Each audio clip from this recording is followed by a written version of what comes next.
Good morning साथियों, बहुत बहुत स्वागत है आप सभी का अपने परिवार पीवीआर स्टडी में। मैं राजकुमार यदुवंशी आपकी क्लास 10th की मैथमेटिक्स के साथ। साथियों, आज आप पढ़ेंगे बहुत ही महत्वपूर्ण कॉन्सेप्ट और क्वेश्चन जो कि है एक्सरसाइज 4.1 यानी कि द्विघात समीकरण क्वाड्रेटिक इक्वेशन का क्वेश्चन नंबर सेकेंड और प्रश्नावली 4.1। ये क्लास बहुत ही ध्यान से देखना, ईमानदारी से देखना और बड़े प्यार से देखना। बड़ी मज़ेदार क्लास होगी। उसके पहले आपके लिए एक चंद लाइनें। न फिसलो इस उम्मीद में, न फिसलो इस उम्मीद में कि कोई तुम्हें उठा लेगा, न फिसलो इस उम्मीद में कि कोई तुम्हें उठा लेगा, न डूबो दरिया में कि कोई तुम्हें बचा लेगा। सोचकर न डूबो दरिया में कि कोई तुम्हें बचा लेगा। ये दुनिया तो एक अड्डा है तमाशबीनों का मेरे यार। देखेगा कोई तुम्हें मुसीबत में तो हर कोई मजा लेगा। इसलिए अभी टाइम है, क्लास 10th में पहुँचे हो तो ईमानदारी से पढ़ लो, जिससे कि मुसीबत में ना दिखो और कोई मज़ा ना ले पाए। नहीं तो फिर अभी अगर मज़ा ले लिए तो ज़िंदगी भर सज़ा मिलती रहेगी। इसलिए ईमानदारी से पढ़ना, क्लास पूरा देखना। क्वेश्चन बहुत आसान है, एकदम हलवा है। कह रहा है निम्न स्थितियों को द्विघात समीकरण के रूप में लिखिए। मतलब इसको हल नहीं करना है, सिर्फ समीकरण बना देना है, बाकी का काम और लोग करेंगे। क्या कहता है चलिए देखते हैं। एक आयताकार भूखंड का क्षेत्र 528 मीटर है। क्षेत्र नहीं, क्षेत्रफल। ठीक, क्षेत्रफल मीन्स एरिया। एक आयताकार भूखंड का क्षेत्रफल 528 मीटर स्क्वायर है। साथियों, आयताकार का मतलब ये होता है आयत के आकार का है। भूखंड मतलब ये होता है किसी भूमि का टुकड़ा, जैसे प्लाट मान लो। आपने देखा होगा ना, कहते हैं हमारे अंकल जी प्लाटिंग करते हैं, प्रॉपर्टी डीलर हैं, तो यही प्लाट आयताकार है। उसका क्षेत्रफल 528 मीटर स्क्वायर है। कह रहा है कि क्षेत्र की जो लंबाई है वो चौड़ाई के दोगुने से एक अधिक है। क्षेत्र की लंबाई चौड़ाई के दोगुने से एक अधिक है। मतलब लंबाई जो है चौड़ाई से दुगुनी है। अगर चौड़ाई 2 मीटर है तो लंबाई 2 दूना 4 मीटर है, धन 1 5 मीटर है, क्योंकि कह रहा है एक और अधिक है ना। बस इसी का समीकरण बनाना यार बाबू, बहुत ही आसान है, एकदम मज़ेदार है। कैसे, देखो आप ये बताओ, पहले कमेंट करके बताओ जल्दी से कि पहले लंबाई मानेंगे कि चौड़ाई। जल्दी बोलो, मैं किसी का नाम नहीं लूँगा आज। सुनील जी देख रहा हूँ मैं आपको, नाम नहीं बोलने वाला हूँ क्योंकि बहुत ज़्यादा टाइम लग जाता है। बस हो गया, चलो। तो आपको एक बात बता दें, अगर आपसे बोलें कि जो मोहन है, मोहन जो है वो सोहन से 3 साल बड़ा है, तो अगर हम आपसे पूछें कि बच्चा बताओ मोहन की आयु कितना है, तो कैसे जानोगे? पहले सोहन की आयु आनी चाहिए ना, तभी तो मोहन को बताएंगे, क्योंकि जो मोहन है वो सोहन पे निर्भर है। क्वेश्चन ऐसा है कि मोहन सोहन से 3 साल बड़ा है, तो अगर सोहन 6 साल का है तो मोहन कितने साल का होगा? सिंपल सी बात है, उससे 3 साल बड़ा है। किससे? सोहन से। अगर सोहन 6 का है तो मोहन 6 3 9 का हो जाएगा ना। तो इसमें क्या मानोगे? माना, जल्दी लिखो फटाफट, माना आयताकार भूखंड का की, माना आयताकार भूखंड की चौड़ाई बराबर x मीटर, क्योंकि मीटर में दिया है ना। इसलिए बच्चा देखो, जब भूखंड की चौड़ाई x मीटर हो गई तो इसलिए जो लंबाई होगी क्या होगी? 2x + 1 metre. अब आपके मन में आ रहा होगा ये कैसे होगा भगवान? देखो, कह रहा जो लंबाई है वो चौड़ाई के दोगुने से एक अधिक है, तो चौड़ाई का दोगुना मतलब 2x, एक अधिक मतलब एक जोड़ दो। हाँ, सिंपल सा। आगे क्या कहता है? कह रहा कि इसका क्षेत्रफल 528 मीटर स्क्वायर है। तो बच्चा लोग नीचे दिख रहा है कि नहीं, पहले ये बताओ। नीचे दिख रहा है ना। अब लिखो आयताकार भूखंड का क्षेत्रफल। आयताकार यहाँ लिखो, मैं लिखूँगा नहीं। आयताकार भूखंड का क्षेत्रफल बराबर, लिखो इसको कॉपी में, आयताकार भूखंड का क्षेत्रफल बराबर कितना दिया है? 528 मीटर स्क्वायर। लेकिन सबको हिंदी में लिख लो तो ज़्यादा अच्छा लगेगा बच्चा। ये लो metre square, okay, 528 metre square. आ गया उत्तर आपके सामने, आ गया। फटाफट देखो कैसे। अब हम ऊपर करेंगे प्रश्नानुसार, क्वेश्चन मिटाएंगे। जल्दी वीडियो रोक लो तुरंत। देखो अब हम करेंगे प्रश्नानुसार। प्रश्नानुसार आयताकार भूखंड का जो क्षेत्रफल है वो कितना है? आयताकार आप लिख लेना, आयताकार भूखंड का क्षेत्रफल बराबर कितना है? 528। ये मीटर स्क्वायर दिया गया है। तो 1 मिनट रुको, 1 मिनट। यहाँ पे आप ऐसे लिखोगे, इसको नहीं लिखोगे। यहाँ पे लिखो आयताकार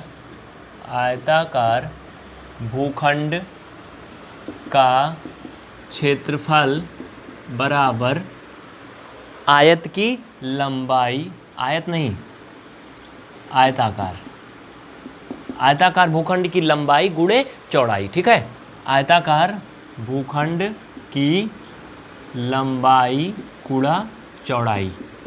लिख लिए बच्चा इतना ना। ठीक है, अब आगे चलो, बहुत मज़ेदार है, एकदम आसान है।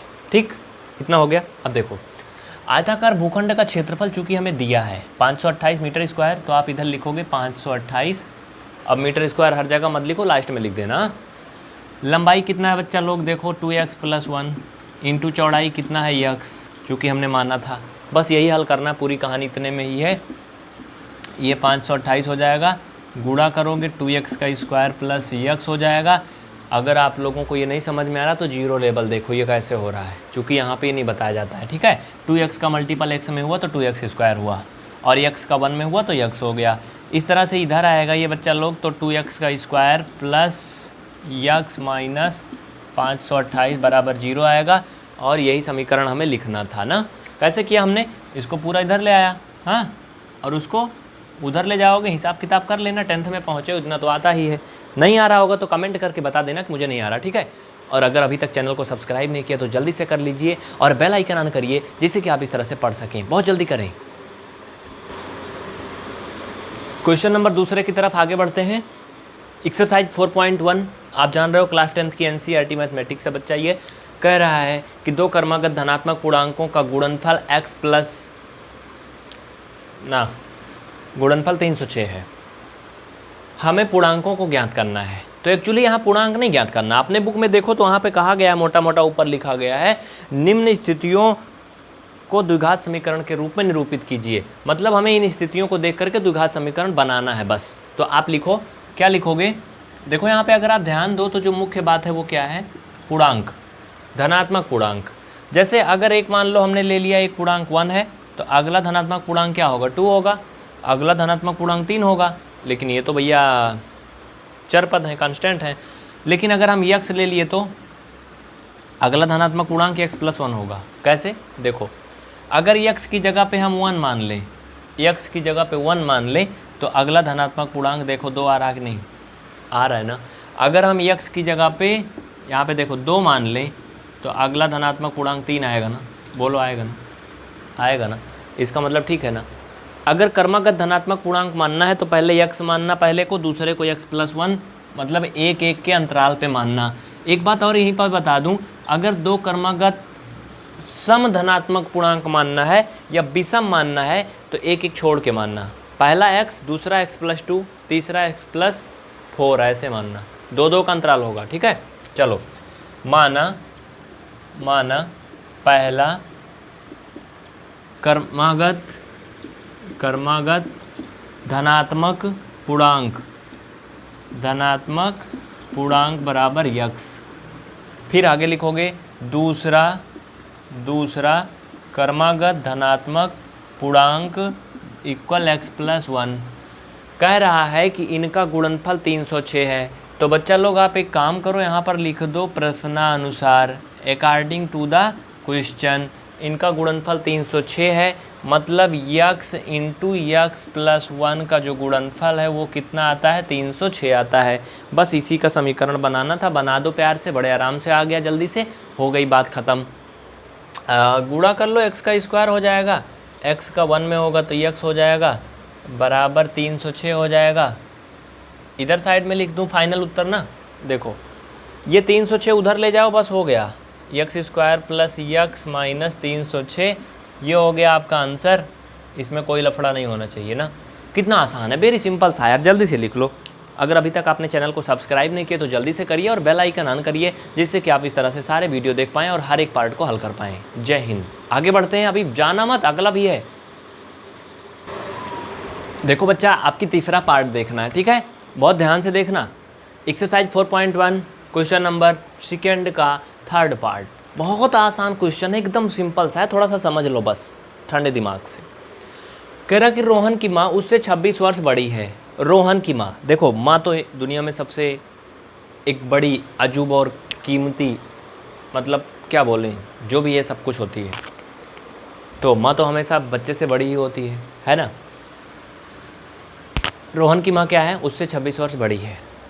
उनकी आयु का जो गुणनफल है अब से 3 वर्ष बाद 360 हो जाएगा। यानी रोहन और रोहन की माँ की आयु जो है उसका गुणा कर देंगे। अगर मान लो रोहन की माँ की जो आयु है वो 40 वर्ष है, रोहन की 25 वर्ष है, ऐसे हो सकता है? नहीं हो सकता। मान लो 15 साल है रोहन की, उसका जो गुणनफल है कितना है, 360 हो जाएगा 3 वर्ष बाद, लेकिन आज नहीं। हाँ, फिर कह रहा कि हमें रोहन की वर्तमान आयु ज्ञात करनी है। एक्चुअली जो क्वेश्चन है मुख्य ना, हमें इसमें द्विघात समीकरण बनाना है, हल नहीं करना है, हमें आयु नहीं निकालनी है, सिर्फ समीकरण बनाना है। आप देख लो, अगर आपके पास एनसीईआरटी बुक है बच्चा, तो एनसीईआरटी बुक में क्या है ना, एक्सरसाइज अगर आप देखो तो क्या है, ये 4.1 में आप देखो कि क्वेश्चन नंबर ये जो है सेकेंड का ना 3rd पार्ट है, तो ध्यान से इसको देखो। हाँ, अभी क्लास में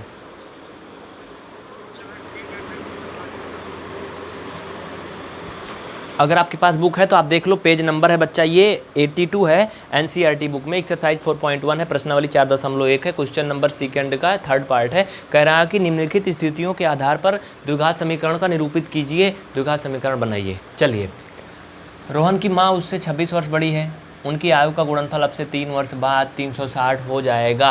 रोहन की माँ उससे 26 वर्ष बड़ी है, किससे? रोहन से। लेकिन पहले रोहन की आयु जब पता होगी तभी तो हम उसकी माँ की आयु जान पाएंगे ना, और दोनों की आयु जब आएगी तभी तो समीकरण बनेगा। ये रोहन की माँ की आयु नहीं दी गई है 26 वर्ष, याद रखना। कह रहा कि रोहन की माँ जो है रोहन से 26 वर्ष बड़ी है, इसका मतलब इसकी माँ की आयु कितनी ये भी नहीं पता है, और उसकी कितनी ये भी नहीं पता है। तो हम यहाँ लिखेंगे, लिखो, माना रोहन की वर्तमान आयु, रोहन की वर्तमान आयु बराबर कितना हो जाएगा बच्चा, x वर्ष, क्योंकि ये सब वर्ष में ही होती है, महीना में नहीं होती है। रोहन की अगर वर्तमान आयु x वर्ष हो जाएगी तो आप ज़रा थोड़ा सा दिमाग लगाओ, उसकी माँ की आयु क्या होगी, बोलो। रोहन के माँ की वर्तमान आयु बराबर क्या होगी, उससे 26 वर्ष बड़ी, मतलब बच्चा ये x + 26 वर्ष हो जाएगा। बोलो हो जाएगा कि नहीं, तभी तो 26 वर्ष बड़ी होगी ना। भैया ये समझो कि अगर रोहन 5 साल का है तो उसकी माँ 31 साल की होगी ना, भाई माँ तो बड़ी होगी ना। ये हो गया इतनी कहानी। आगे क्या कहता है, अभी इतने में बस नहीं हुआ, अभी कह रहा कि अब से 3 साल बाद, मतलब आज का तो छोड़ दो, भाड़ में जाए, इससे कोई मतलब नहीं है। अब 3 साल बाद देखो, 3 साल बाद क्या होगा, दोनों की आयु का गुणनफल 360 हो जाएगा। तो 3 साल तक रोहन ऐसे तो नहीं रहेगा कि इतना बड़ा तो इतना बड़ा रहेगा, तब तक इतना बड़ा हो जाएगा, और उसकी माँ जो है और बड़ी हो जाएंगी, है ना, दोनों बड़े हो जाएंगे। तो क्या होगा, अब नीचे लिखो 3 साल बाद रोहन की आयु बराबर, जल्दी लिखो फटाफट, 3 साल बाद, देखो मैं लिखूंगा नहीं पूरी बात, 3 साल बाद रोहन की 3 साल बाद रोहन की आयु बराबर x/3 वर्ष। मतलब अगर आज वो 15 साल का था तो 3 साल बाद 18 साल का हो जाएगा, शादी योग्य हो जाएगा। नहीं जी, शादी योग्य नहीं, मतलब लड़की होती तो 18 पे होती, इस समय लड़का 21 साल का होता है ना। तो आप मत कुछ समझना अपने को, चलो आगे लिखते रहो बस। अभी आप शादी योग्य नहीं हो अगर 10th में हो तो।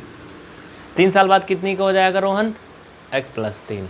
और फिर नीचे लिखो 3 साल बाद रोहन के माँ की आयु बराबर x + 26 + 3 वर्ष, है ना। बस हो गई पूरी कहानी खत्म। प्रश्नानुसार लिख दो according to the question and you will get the complete solution. अब मैं क्वेश्चन मिटाऊंगा, जिनको लिखना है रोक के लिख लो, ऊपर मैं कंप्लीट आंसर लिखूंगा। जल्दी करो फट से, बहुत जल्दी करो, बहुत जल्दी करो बच्चा, हाथ और दिमाग दोनों चलना चाहिए, क्योंकि ज़िंदगी की दौड़ में आ चुके हो, 10th में हो तो। देखो आगे जो कह रहा है प्रश्नानुसार लिख देंगे अकॉर्डिंग टू द क्वेश्चन, दोनों की आयु का जो गुणनफल है वो 360 हो जाएगा, यही तो पूछ रहा है ना। तो चलो बच्चा, दोनों की आयु का गुणनफल, मतलब ये और ये 3 साल बाद वाला, ये वर्तमान से कोई मतलब नहीं है, सिर्फ 3 साल बाद वाला। तो इनकी आयु का जो गुणनफल है, यानी ये किसका आयु है, रोहन की माँ की आयु है, और रोहन की आयु 3 साल बाद x + 3 हुई थी, इन दोनों का गुणनफल कह रहा कि 360 हो जाएगा। यही तो बोला था ना प्रश्न में, देख लो एक बार, है ना। चलो अब क्या होगा बच्चा, ये अब यही तो पूछ रहा था, कुछ और पूछ रहा था, देखो जल्दी से, यही था। अब चलो गुणनफल कर लो फटाफट, तो बच्चा ये आप थोड़ा सा सॉल्व कर लो, x + 3, ये देखो 26 में 3 जुड़ जाएगा तो ये x + 29 हो जाएगा बराबर 360। कितना हो जाएगा? 360। वो गेट बंद कर लीजिए। हाँ, आगे चलें। अब देखो इधर इतना हो गया, अब इनका गुणा करो,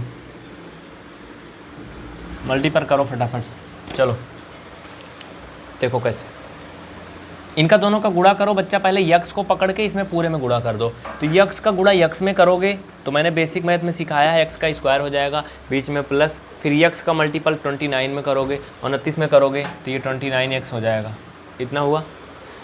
3 को पकड़ो, इसमें पूरे में गुणा करो, तो 3 का गुणा x में करोगे तो ये 3x हो जाएगा, और 3 का गुणा 29 में करोगे तो 29 3 87 हो जाएगा। अगर ये कैलकुलेशन नहीं समझ में आ रहा तो अभी मैं लास्ट में नंबर दिखाऊंगा, नहीं ऊपर नंबर दिख रहा होगा, उस पर संपर्क करना। जीरो लेवल की मैथमेटिक्स देखना, उसमें सब सिखाया जाता है, कैसे आता है, क्यों आता है, यहाँ पे नहीं बताने का टाइम, ठीक है।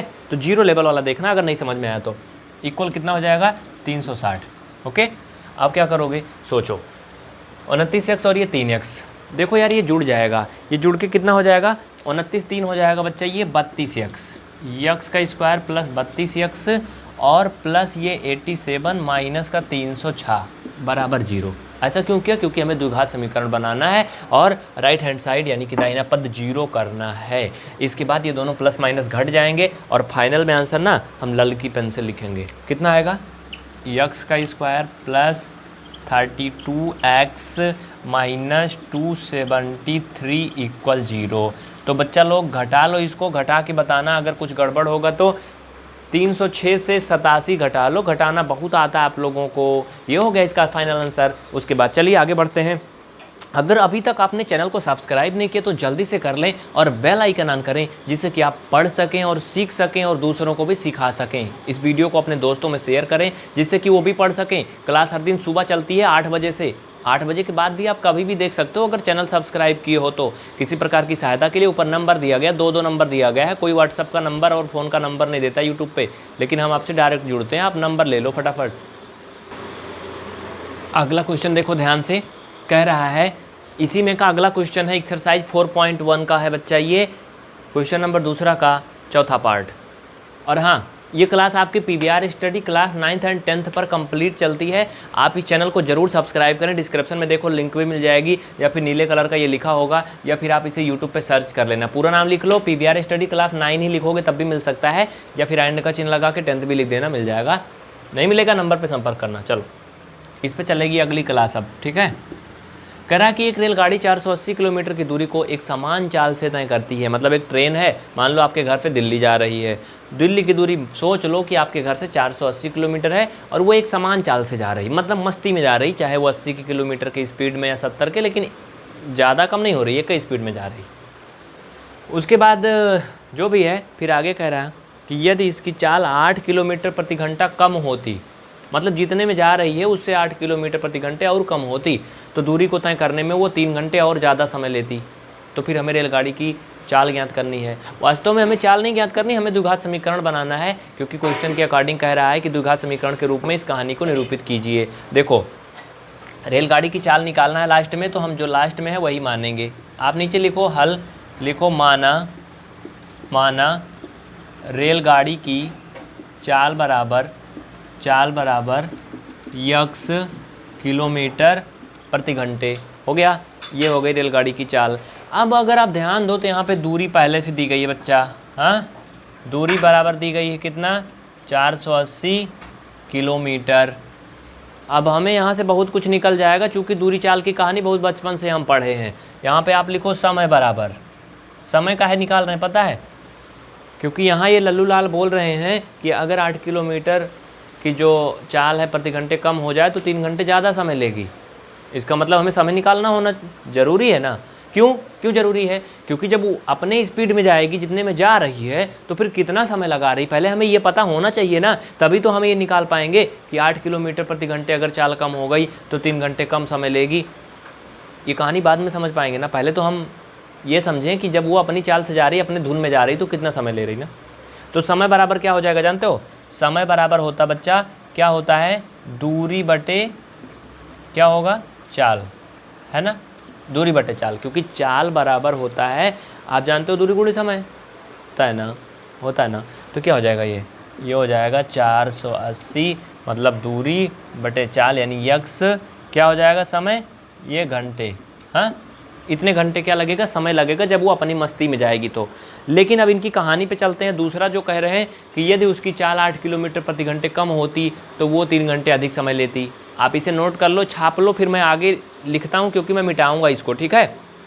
हमारे पास जगह कम है, जल्दी लिख लो, इतना लिख लो बच्चा फटाफट। हो गया, चलो जगह तो बहुत है, मैं नीचे भी कुछ लिख देता हूँ। लिखो, नीचे लिखो, जब रेलगाड़ी